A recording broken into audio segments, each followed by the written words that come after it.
controlling. When you tell, I think everybody knows that now. Ain't no way in the government in the world gonna let somebody running around in the streets get all of that money and they're not controlling it. Because if they let one guy go for 2 or 3 years and they'll look up, if they're not running him, that guy be so big, he just be looking around, and you notice everybody get big. Here comes somebody else. So it's a Sinaloa cartel. They got to fight that cartel, right? All the time. Cali cartel, then the Medellin cartel, everything. In the movement, here's black nigga number 1, and then black nigga number 2. They have to fight all the time. How is that some divide, conquer, and rule? How is that possible that every time somebody get big, right? If it's the Crips, if it's the Bloods, I don't care who it is, right? You're not going to come up clean, pure, and wholesome and just spread out because they know the process of explosion. See, at first you start getting money, it's mathematical. But then after a while, it goes into, what do they call that? Just boom, it's an explosion. And you get money so fast, it make your blood boil. I'm telling you from experience. You can be getting so much money, you can feel your blood pumping in your veins. Yes, it's true. I'm telling you. You know, that's why people get addicted to getting money. It's a rush. I mean, you juiced up. Eyes is big, looking all around. Man, look at here. Why do everybody that get rich and famous and powerful too quick go crazy? Literally everybody. Not everybody, but the numbers is like, right? Either they go crazy or somebody slip up and pop something on them or scare them to death and run them crazy. Yeah, I'm telling you. Well, anyway, we all know the drug trade. 71, I'm going to go fast. 72, it's kind of like what we're doing now. A setback ain't nothing but a setup for a comeback. So the white man done run us off and we all around the world. And we planning our comeback. It's fun to plan a comeback and actually do it. That is, you talking about a rush, I'm telling you, that's big. Especially when you done kind of figured out how boss man is. And you kind of figured how you fitting into this, and you traveling all around the world, and you can smell everything by then. There ain't no surprises. You can smell it all. You know boss man is in control of everything.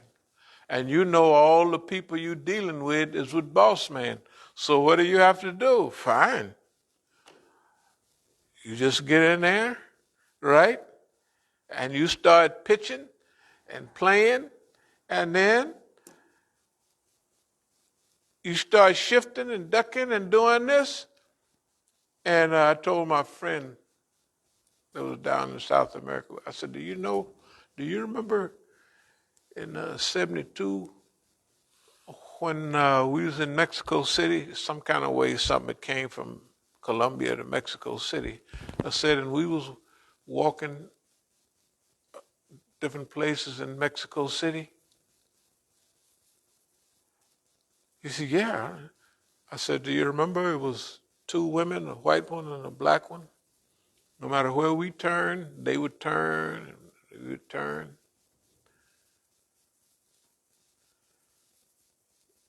He said, yeah, I remember that. He said, do you remember that I said, because when I came from down there, people said that I brought some of the drugs on me, you know, because when you're ready to come back, you ain't scared of nothing, you know, like getting caught. So maybe that's what they say. They be lying that I helped him bring it from Colombia to Mexico City. but I can't go into the U.S. because anyway. So I have seen them women in my life. I said, do you remember that within a half an hour that we brought that woman up to our hotel and packed her up with cocaine and had her bring it back along with yourself to the U.S.? He said, yeah, I remember it very well. He said, she was the police, and I knew it. She was the police, and that's what they had her there, to help us bring the dope back. They knew what I had. They knew what they sold me down there. They knew what you've been doing there. You know what I mean? And they know what we've been talking about. They know the whole show. Right? This was just a year or so ago. See? I said, yeah. That's the way that was. I've been on that a long time. Okay, transition and evolution. Let's say 72, 80 to 80 and 81. Now this is the big transition. 81 to 89. We come here in 89. And we went through all what we went through with the Islamic movement. We got a chance to look at it and learn it. I mean, big time. 89 to 2002, that was right here. 2002 was when we had the last conference here, the last national conference. 2002, I saw what was happening, and from 2002 up to now, we re-engineered what we was doing. Since then, all those tons of Muslims just floated away, and we didn't run them away, but we changed the policy. Since the policy was different, they said, we got to go. One of the things that made Abdul Malik leave in 2008, it wasn't about no shenanigans. It was about something that I was doing and structuring and organizing. I was coming out with them talks too about snitchings and all that kind of stuff. And about, what did I call Oakland? I called Oakland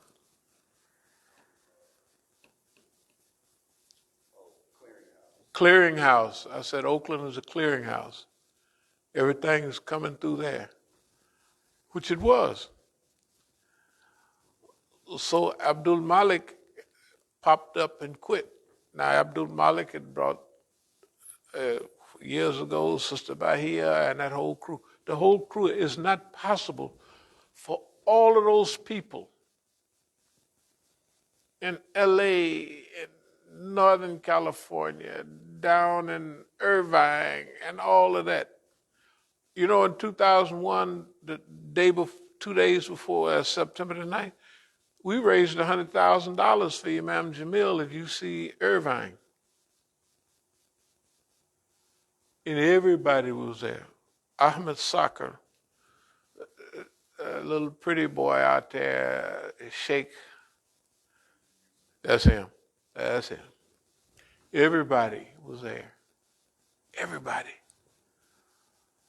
So how can we go from a house full of people and next day ain't nobody showing up for nothing? It don't work like that. And you haven't done nothing. You know, I mean, I haven't seen nothing, you know. But anyway, let's continue. So 2002, we shifted up and we're headed to where we have been in recent times. You know, that's 20 years ago.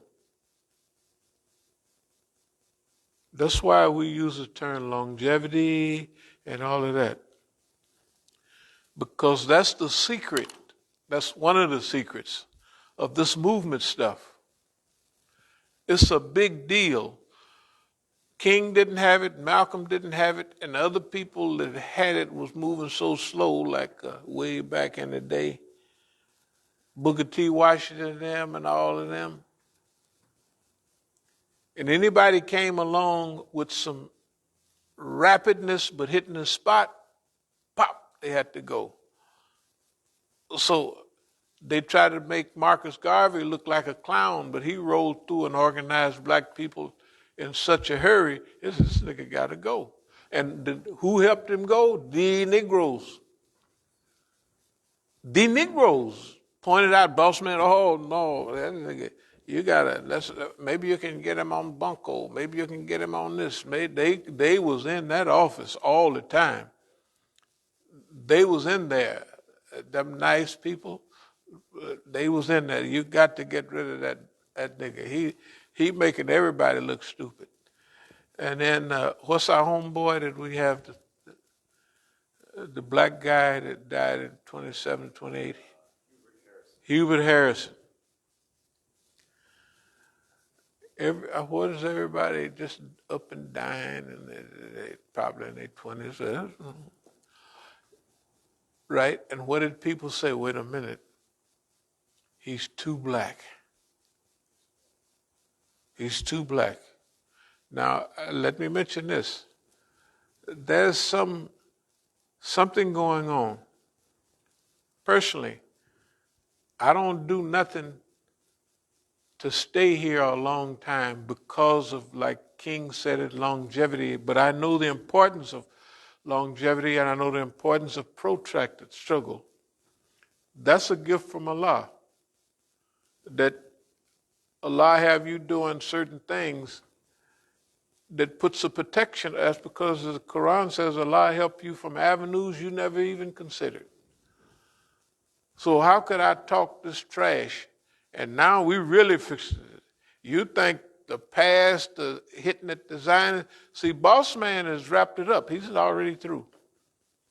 We going after the Zionists. I mean, he's number one on the list.